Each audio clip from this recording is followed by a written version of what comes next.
vamos a repasar primero los mecanismos más comunes de las taquiarritmias. Luego vamos a entender qué información se puede obtener de la historia prenatal, que nos va a ayudar a manejar los pacientes en el periodo postnatal inmediato, para el diagnóstico y para el tratamiento, y nos vamos a familiarizar un poquito con las terapias y las opciones pues, que hay. La razón por la cual este tema yo pienso que es relevante es que las arritmias perinatales son un tema muy común. Entonces, más o menos el 2% de los embarazos tienen alguna alteración del ritmo. Ustedes van a llegar y van a decir, no, tiene una arritmia. Hay que saber cómo disecar bien la información que le llega a uno para saber en realidad qué es lo que hay que hacer. Hay que dejarlo hospitalizado, hay que monitorizarlo, se puede mandar por la calle a ambulatorio, ese tipo de cosas. En ese sentido, entonces, la información que tenemos de la parte prenatal es diferente a la que tenemos nosotros en la periodo postnatal, ¿cierto? Los ecocardiografistas no tienen un electrocardiograma, que es el método pues, ideal para hacer el diagnóstico de las alteraciones del ritmo, pero tienen muchas herramientas que sí nos van a permitir analizar qué alteraciones del ritmo tienen los bebecitos dentro del útero. Entonces, este es un trazo pues, que vemos usualmente nosotros una vez hacemos un electrocardiograma, vemos una onda P que simboliza pues, la contracción auricular, el QRS, la onda T.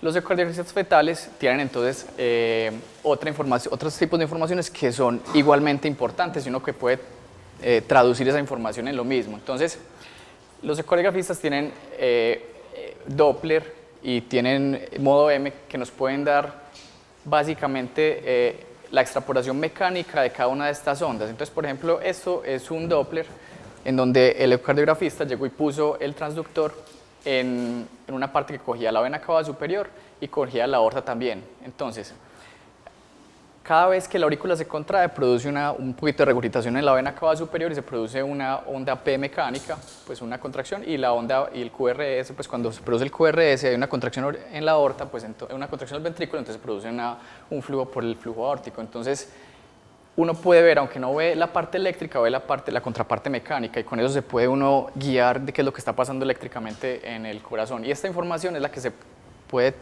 obtener y se puede traducir pues, en un diagnóstico y tratamiento mejor para los niños.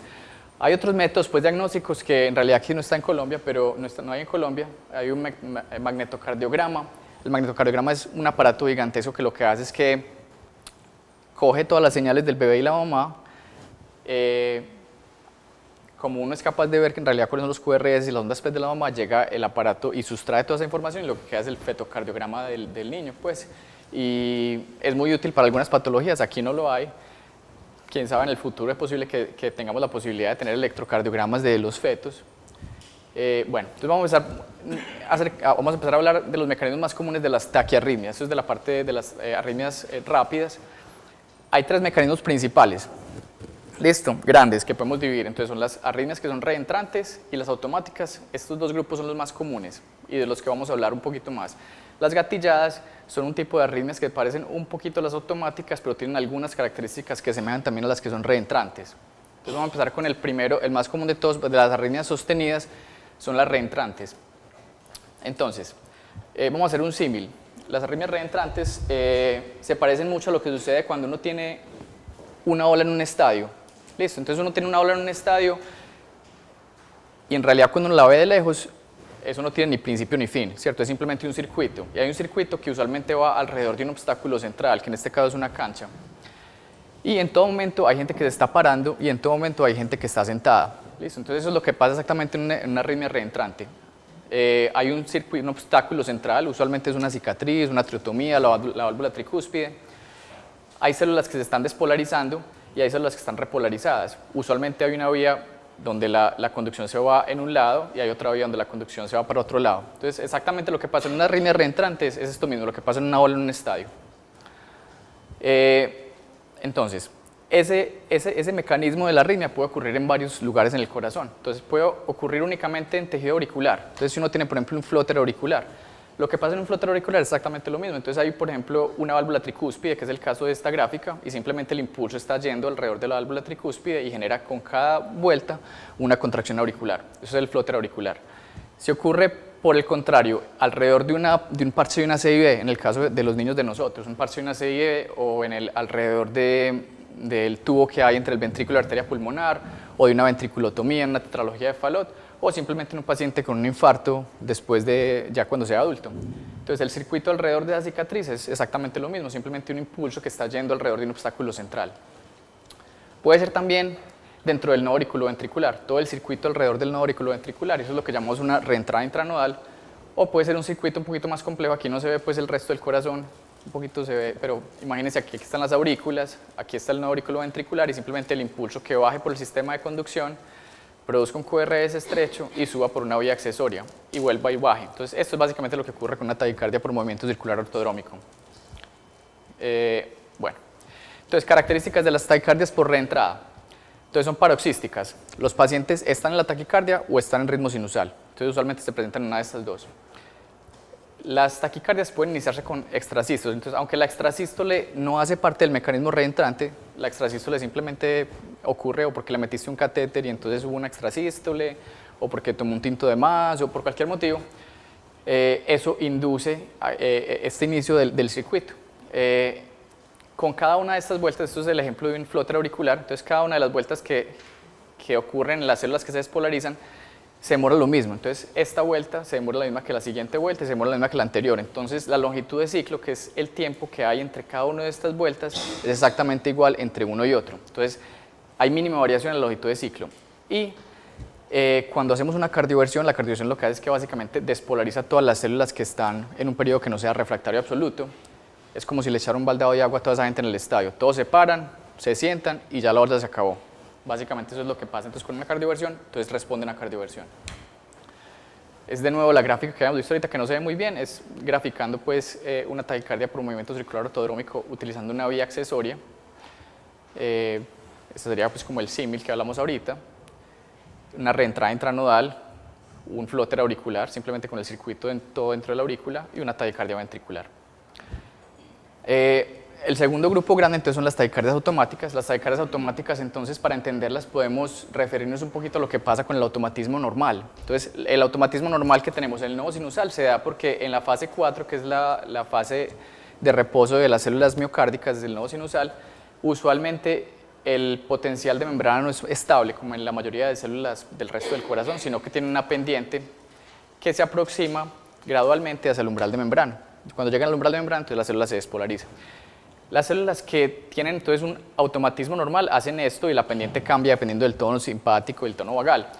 Las células que tienen automatismo normal entonces tienen una pendiente que no les corresponde. Entonces de vez en cuando empiezan a despolarizarse de manera irregular y más temprana de lo que les toca. Y el símil de esto es mucho más parecido a lo que sucede cuando uno tiene una gota de algo que cae pues como en un balde con agua, ¿cierto? Es simplemente un puntico que hace que haya como una disrupción pues, con el equilibrio y el impulso se reparte pues, excéntricamente a partir de ese punto focal.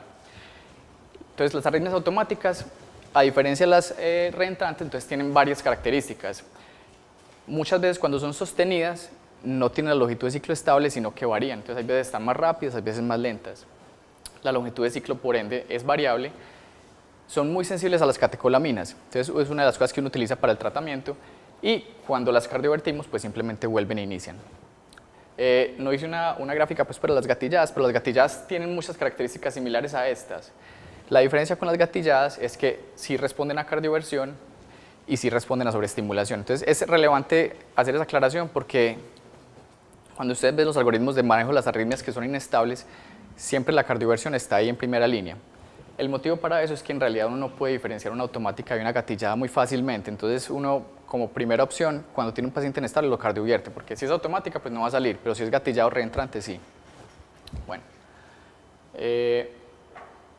entonces cuando tenemos una arritmia automática en las aurículas, tiene dos presentaciones principales, son extrasístoles auriculares, entonces el paciente que vemos todos los días pues con la extrasístole auricular es simplemente un foco en las aurículas que está disparando de manera irregular.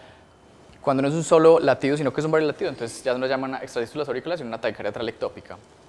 Pero ese mismo mecanismo automático puede venir del nodo auriculoventricular, entonces ya se llama una taquicardia nodal. Listo, gracias. Entonces se llama una taquicardia nodal o latidos nodales prematuros, y cuando viene del ventrículo, pues entonces son extrasístoles ventriculares o taquicardias ventriculares. Bueno, entonces las diferencias acá, yo creo que vamos a hacer énfasis en varias cositas. Primero, las reentrantes entonces tienen una longitud de ciclo muy estable, mientras que estas no.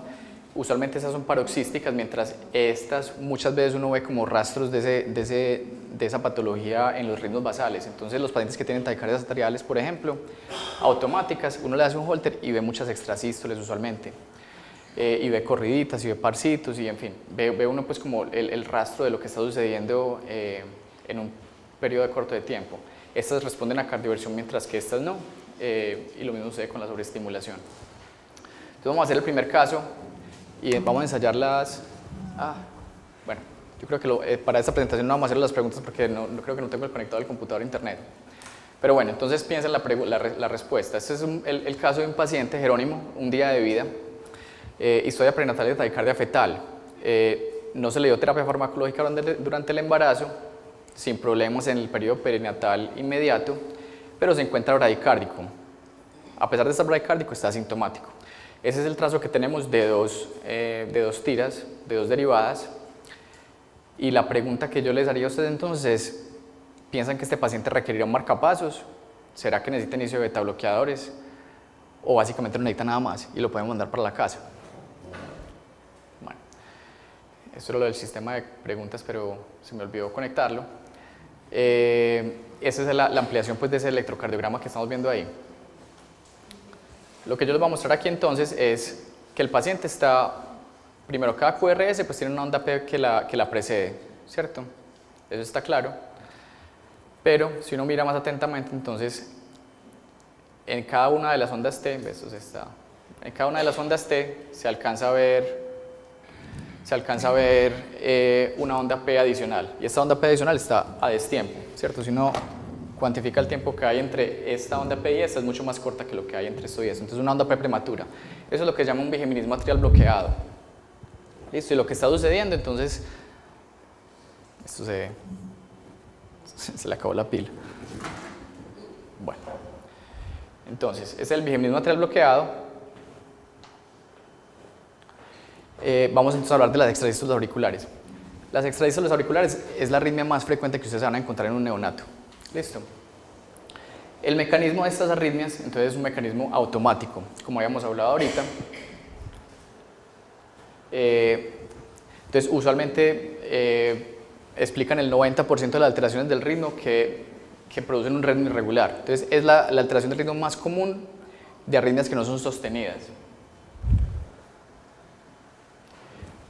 Son benignas, la gran mayoría de ellas, y se producen simplemente por lo que habíamos hablado ahorita, simplemente un foco automático que está en alguna parte de la aurícula que produce las contracciones prematuras. Esto es un trazo pues, que muestra las tres variedades. Las extrasístoles auriculares tienen como tres sabores principales. ¿Listo? Entonces, el primer sabor es el de arriba, que es el que todos conocemos. Simplemente tenemos un latido sinusal que conduce, una extrasístole. Esa extrasístole produce un QRS que es estrechito, igualito en morfología a los otros latidos. ¿Listo? Entonces, lo que está sucediendo pues, ahí es lo que habíamos graficado pues, en un principio. Simplemente eso, una extrasístole que se origina acá y conduce por el nodo auriculoventricular, el GIS, y produce un QRS estrecho porque se transmite igualítica a los latidos normales sinusales. Bueno, el segundo panorama entonces es este, en donde también tenemos extrasístoles auriculares, algunas se conducen igual, un QRS lo que llamamos usual, igualítico a los QRS conducidos sinusales, pero si ustedes ven hay otras extrasístoles que se conducen con un QRS que está diferente y ancho. Entonces lo que sucede en ese caso es, ¿qué hay? No, lo que sucede aquí entonces es que la extrasístole nace, llega al nodo auriculoventricular, pasa a las de GIS y cuando llega aquí a las ramas encuentra una rama que está refractaria, ¿cierto? Ocurrió demasiado temprano. Una de las ramas entonces no está repolarizada, pero sí es capaz de bajar por la otra rama, ¿cierto? Entonces baja por una rama y se produce una extrasístole conducida con un patrón de bloqueo de rama. Eso es algo fisiológico, ¿cierto? Eso puede pasar, eso no quiere decir que las ramas estén enfermas, es simplemente el hecho de que hay un latido que está más temprano de lo que debería hacerlo. Listo, y el tercer sabor de las extrasístoles tiene que ver con lo que vimos en el caso pues, inicial, y son extrasístoles. Aquí vemos un latido sinusal, una extrasístole y no se ve absolutamente nada. Un latido sinusal, bueno, aquí no se ve nada más, pero es únicamente una extrasístole sinusal que no conduce. Y ahí lo que está sucediendo es la extrasístole se origina, está demasiado temprano y cuando llega al nodo auriculoventricular o al GIS no están repolarizados y simplemente se bloquea. ¿Quiere decir eso que el nodo auriculoventricular está enfermo? No, es simplemente la función para la cual está programado el nodo auriculoventricular. El nodo AB nos protege de ritmos muy rápidos. Entonces es un bloqueo fisiológico pues, de la extrasístole. Entonces, como les decía ahorita, la mayoría de pacientes con extrasístoles auriculares no requieren ningún tipo de terapia especial en el periodo perinatal. Lo más importante entonces es hacer un examen físico concienzudo, tomar una historia familiar y dejarlo monitorizando. Entonces, una forma racional pues, de hacer esto es, ustedes ven un paciente que tiene muchas extrasístoles, sospechan que tiene aumento del automatismo auricular, le ponen un holter si el paciente está asintomático y con eso ustedes van a más o menos a graduar si las extrasístoles auriculares son muy frecuentes, si además de las extrasístoles auriculares tienen taquicardias atriales, o sea que no es un solo latido, sino que hace 1, 2, 3, 4, 5 latidos, y con eso se va a definir si ustedes necesitan hacer algo más antes de mandarlo para la casa, ¿cierto? Si eso únicamente resulta que el paciente tiene extrasístoles auriculares, ya sean conducidas, bloqueadas o aberradas, pero son aisladas, el paciente está asintomático, no tiene taquicardia atrial, ustedes no tienen que darlo hospitalizado por mucho más tiempo, simplemente lo mandan para la casa, le piden una cita de control ambulatoria por cardiología, por electrofisiología con un holter y está listo. Bueno, lo bello pues, de estas arritmias es que el 95% se resuelven espontáneamente en el primer año, entonces usualmente es una cuestión transitoria mientras que el miocardio se madura. Y de nuevo, pues en el estudio prenatal, los ecocardiografistas son capaces de ver esas contracciones prematuras que están bloqueadas o que están conducidas y les pueden decir qué es lo que está pasando. Bueno, ¿qué pasaría entonces si ustedes le hacen esa evaluación y a diferencia pues, de lo que habíamos hablado, encuentran que el niño tiene arritmias que son más sostenidas, episodios de taquicardia? Entonces, eso es muy raro, pero cuando ocurre, el paciente en edad prenatal puede desarrollar lo que se llama un hidrops no inmune, y en el periodo postnatal pues, puede desarrollar disfunción ventricular o taquicardiomyopatía. Entonces, por este motivo yo pienso que todos los pacientes, y posiblemente los mensajes grandes de esta charla, es que las mamás y los papás pues, de estos pacientes con arritmias perinatales deben aprender a reconocer el precordio de los niños. Se les debe enseñar a sentir el pecho o a escucharlo, ya sea con el oído o con pulsoxímetro si tienen los medios o con un estetoscopio si son, en fin. Sentir el precordio de los niños cuando el niño esté dormido, cuando esté tranquilo, cuando le estén cambiando el pañal, se hace 2 o 3 veces al día, porque pues los niños, a diferencia de los lactantes, de los infantes ya un poquito los escolares o de los niños adultos, de los pacientes adultos, no son capaces de decir que les está pasando algo y usualmente se presentan ya cuando están con ataque de cardiomiopatía o con disfunción ventricular, entonces hay que aprender a reconocer eso tempranamente. Bueno. El segundo caso entonces es esta pacientica, María Ángeles. Esto ya es una evaluación prenatal, entonces una pacientica de 34 semanas de edad gestacional. En una visita de control se encuentran episodios de taquicardia paroxística, hasta 250 latidos por minuto, y ocurren durante la mayor parte de la evaluación por el obstetra. La función ventricular está preservada y no tiene derrames, no tiene hidrops. Entonces, se encuentra el obstetra, básicamente tienen que definir qué es lo que se va a hacer. Un paciente de 34 semanas con una taquiarritmia. Entonces vamos a iniciar digoxina para hacer tratamiento transplacentario. ¿Será que le hacemos cesárea en las próximas 24 horas? La observamos. Bueno, la otra opción sí es pues, cambiarle el nombre a la niña porque María Ángeles, en fin. Bueno, entonces vamos a hablar un poquito de las taquicardias fetales. Entonces ya, a diferencia de lo que estamos hablando ahorita, estos no son alteraciones del ritmo que son alteraciones del ritmo que son sostenidas, taquicardias sostenidas. Entonces ahorita estamos hablando que el mecanismo más común de esos latidos aislados y ritmos irregulares son un mecanismo automático extrasístoles. Estas son arritmias sostenidas. Entonces la mayoría de las arritmias sostenidas en pacientes en fetos son supraventriculares, la gran mayoría. Cuando uno tiene una arritmia sostenida, hasta el 40% de los pacientes en edad fetal desarrollan hidrops y la mortalidad en pacientes con hidrops es muy alta. Entonces, ¿cuándo tratar un feto con taquicardia fetal? Básicamente, obviamente si se desarrolla hidrops, pues es una taquicardia que es significativa, hay que tratarla. Si hay disfunción ventricular, hay que tratarlo. O si la taquicardia se presenta por más del 50% del tiempo. Ese número del 50% es importante, tiene relevancia también postnatal. Y es lo siguiente, un neonato que ustedes vean en sala, que la mayor parte del tiempo esté en sinusal, posiblemente va a estar bien. ¿Listo? Entonces, Cuando uno tiene una taquicardia que es menos del 50% del tiempo, el miocardio tiene tiempo de recuperarse y no hace taquicardiomyopatía.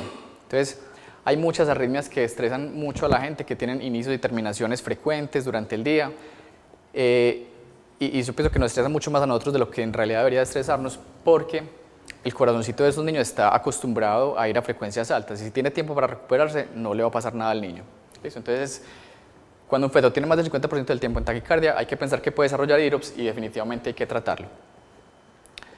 Entonces, en estos pacientes, el mecanismo más común son los reentrantes, a diferencia del que habíamos hablado ahorita. Esto es una gráfica que muestra la frecuencia de los mecanismos en pacientes a diferentes edades. Pues. Entonces, en la primera parte están en la parte prenatal. Si ustedes ven la raya azul esta, muestra cuál es la proporción de arritmias sostenidas que se da por vías accesorias. La raya roja es la de abajo, es la frecuencia de arritmias reentrantes por una reentrada nodal. Listo, entonces aquí tenemos la raya de la reentrada nodal, aquí la raya de las que son causadas por vías accesorias, y si vemos prácticamente pues en el periodo perinatal no se ven. No, man. Creo que el problema es mío.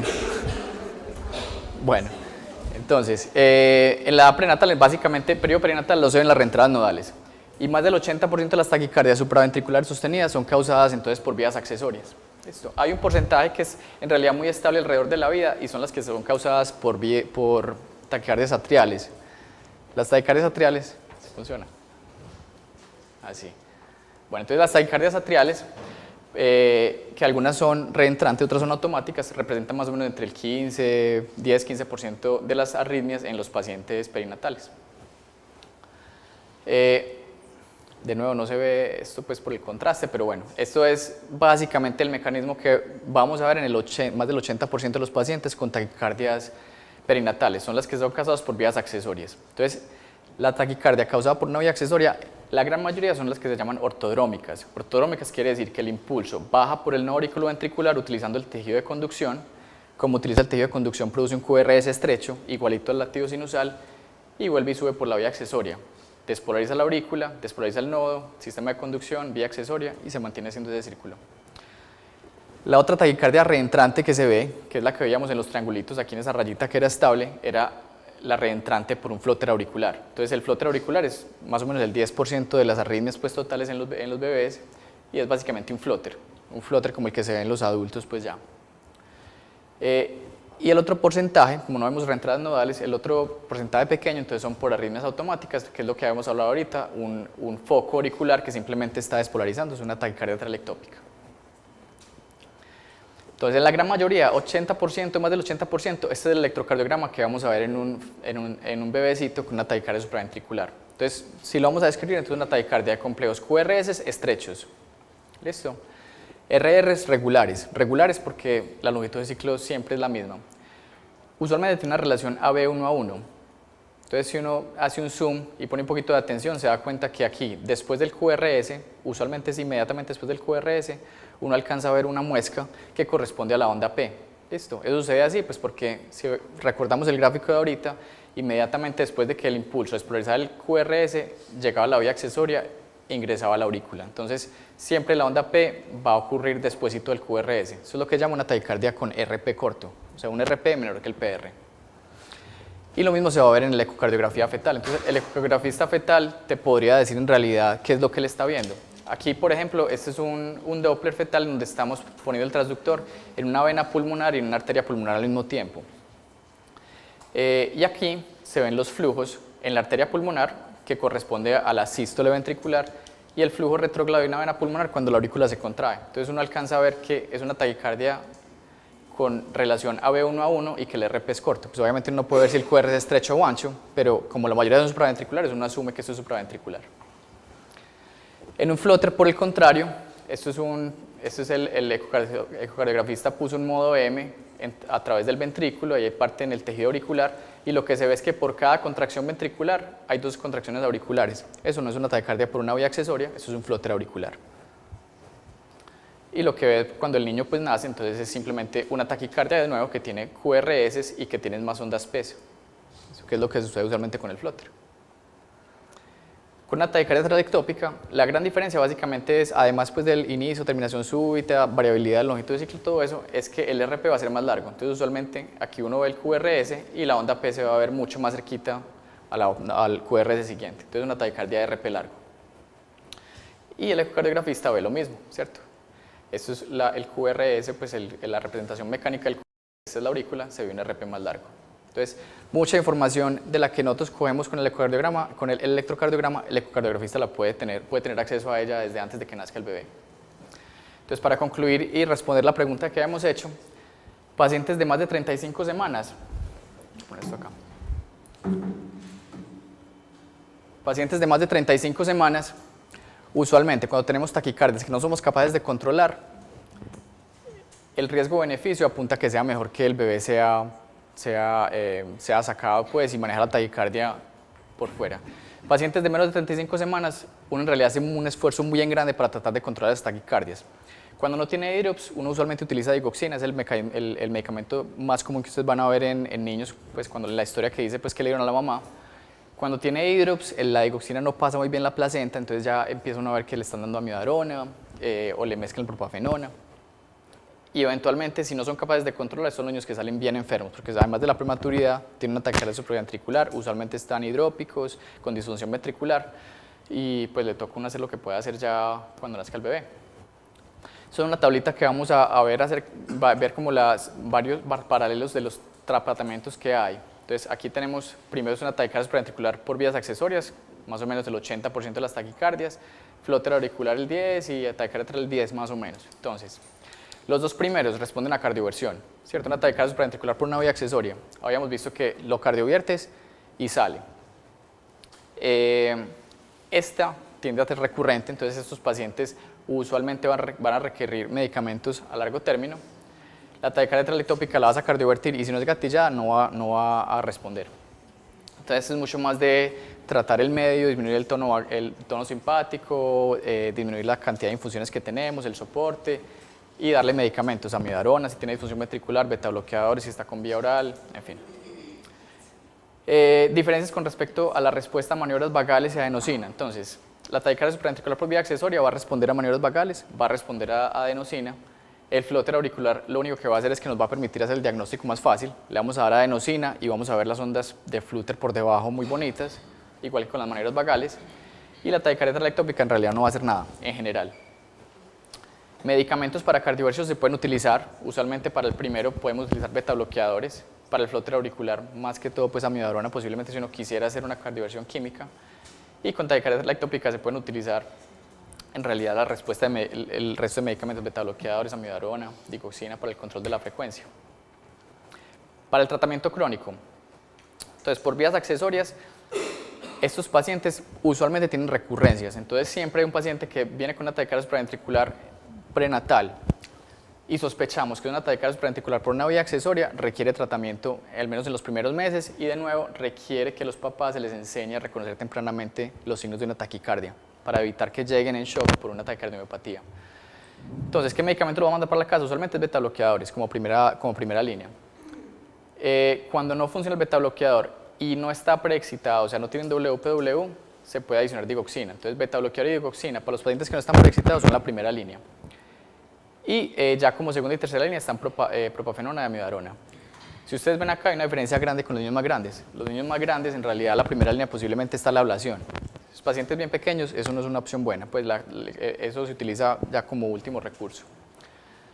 El flóter auricular, lo bello de eso también es que una vez uno le da el flóter auricular, sale el bebé y uno lo cardioverte, usualmente no recurre si el corazón es sano. Entonces vos le haces el eco, miras que tiene un flóter, lo cardiovertiste, posiblemente este paciente se podría ir para la casa enseñándole a los papás a estar seguros de que no le va a recurrir la taquicardia. O le puedes poner un beta bloqueador si quieres por los primeros 2 meses o algo así, pero no es una taquicardia que recurre solamente en un corazón sano.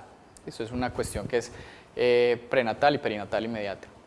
Y la taquicardia trayectópica usualmente va a requerir manejo con medicamentos, Con respecto al pronóstico, entonces ya habíamos hablado que esta se quita y usualmente no recurre en los corazones sanos. Las vías accesorias hasta un 40% desaparecen, es una cuestión embriológica y desaparecen.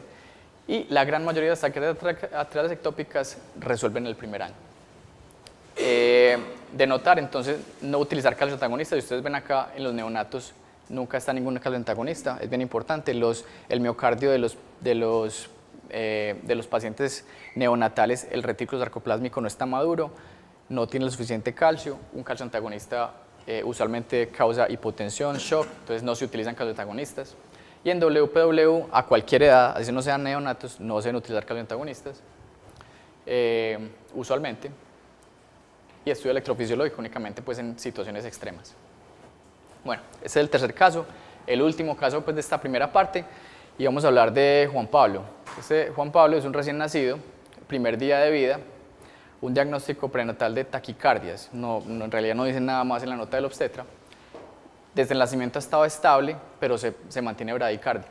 Entonces obtenemos esto es parte de un electrocardiograma con 4 derivadas, lo observo un momentico ahí, y vamos a definir entonces qué es lo que debemos hacer con este paciente. Entonces, ¿será que únicamente monitorización, ecocardiograma, electrolitos, pero iniciamos propranolol inmediatamente? ¿O pensamos que es un hallazgo benigno y en realidad no hay necesidad pues, como de hacer ninguna terapia, ninguna monitorización? O la tercera opción, pues claramente este electrocardiograma pertenece a María Ángeles y hay que repetirlo. Bueno. Entonces vamos a hablar un poquito de bradicardias fetales, que es el otro problema con el que frecuentemente se encuentra uno en el periodo perinatal. Entonces las bradicardias hay 2 mecanismos fundamentales, uno que es una alteración en la formación del impulso y otro en donde el impulso se forma bien pero no se transmite adecuadamente. Entonces el primero, la primera causa de bradicardia, la más común, es la bradicardia sinusal. ¿Listo? Entonces obviamente es una alteración en la formación del impulso. En la etapa fetal, entonces usualmente se considera una bradicardia cuando persistentemente las frecuencias están por debajo de 110 latidos por minuto y la gran mayoría son fisiológicas. ¿Listo? Entonces, la gran mayoría de bradicardias sinusales responden a un cambio en el tono vagal, pero ocasionalmente tienen una patología de base. Entonces, cuando nace el bebé, ¿qué es lo que tenemos que hacer? Primero hay que realizar un electrocardiograma. Tenemos que saber en realidad si esa bradicardia es sinusal o no es sinusal, si hay un problema en la conducción, en fin. Entonces, primero, siempre el electrocardiograma de 12 derivadas al nacer. Suena muy lógico, pero muchas veces pues, se encuentra uno que lo llaman por una bradicardia y no tiene un electrocardiograma. Segundo, descartar causas secundarias. Como sabemos que el origen más común es la bradicardia sinusal, entonces hay que descartar que no haya hipoxemia, hipovolemia, sepsis, otras lesiones que expliquen esa bradicardia sinusal.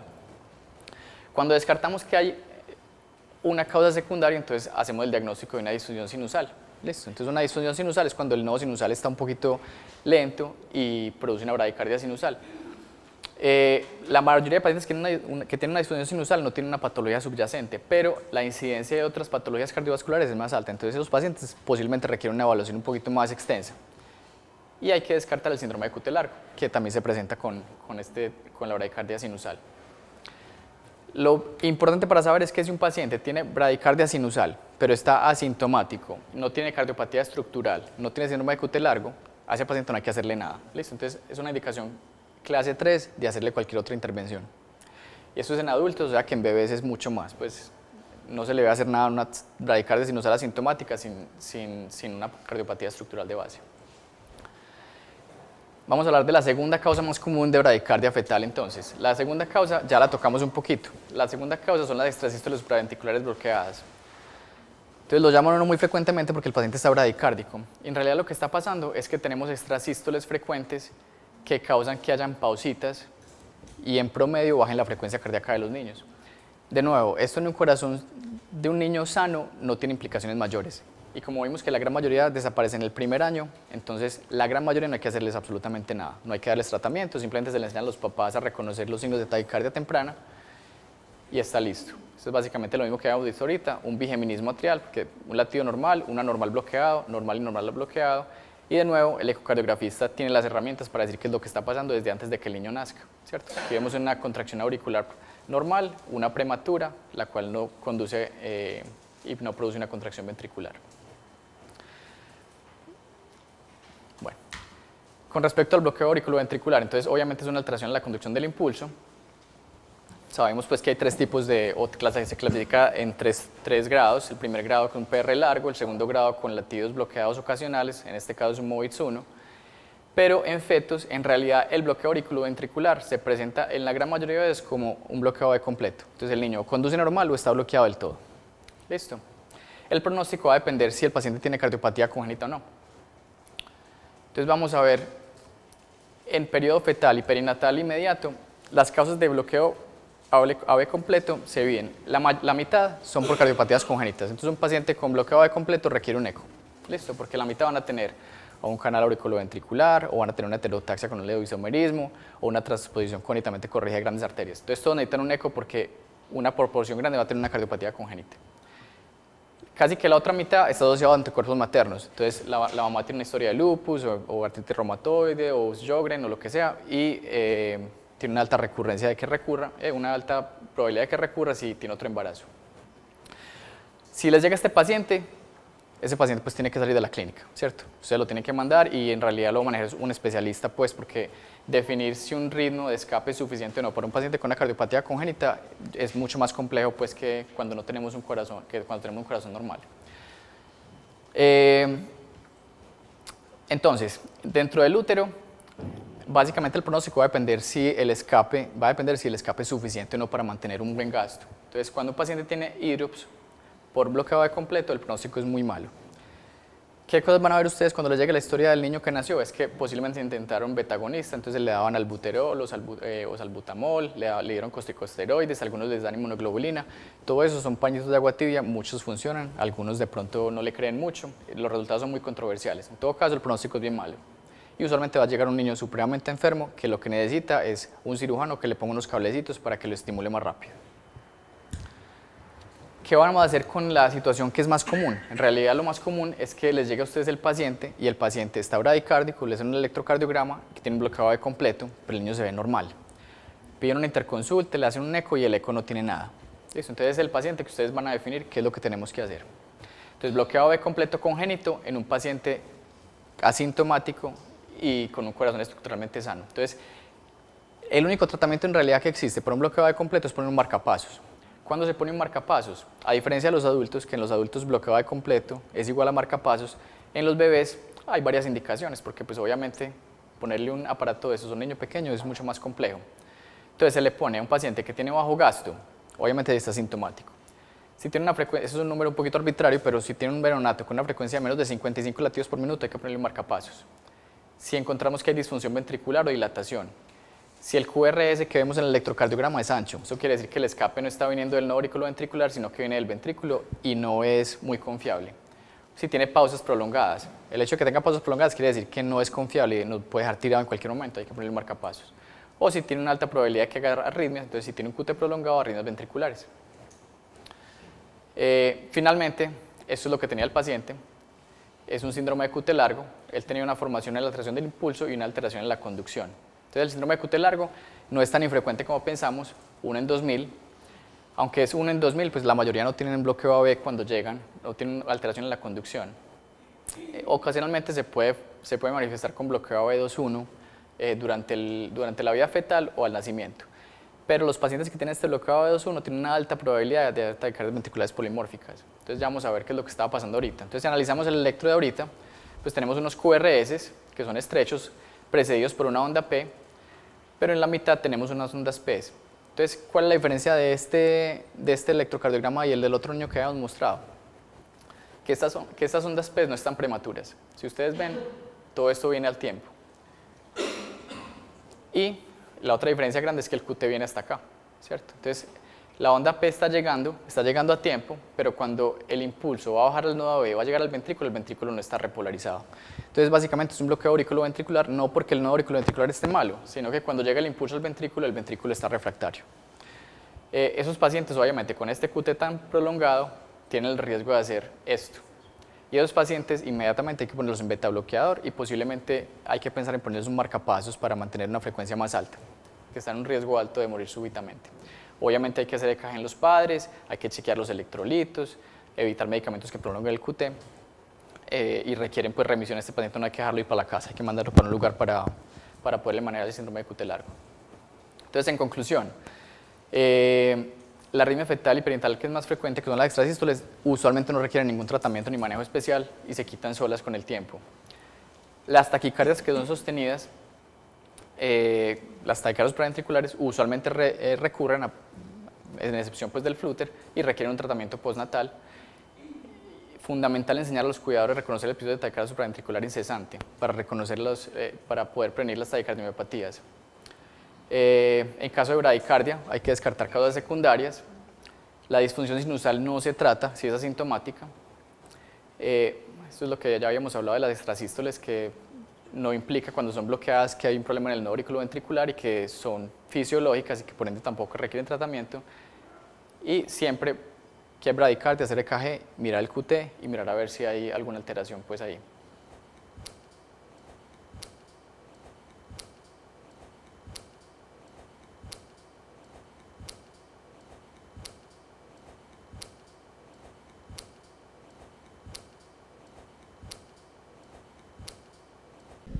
Mi nombre es Juan David Ramírez.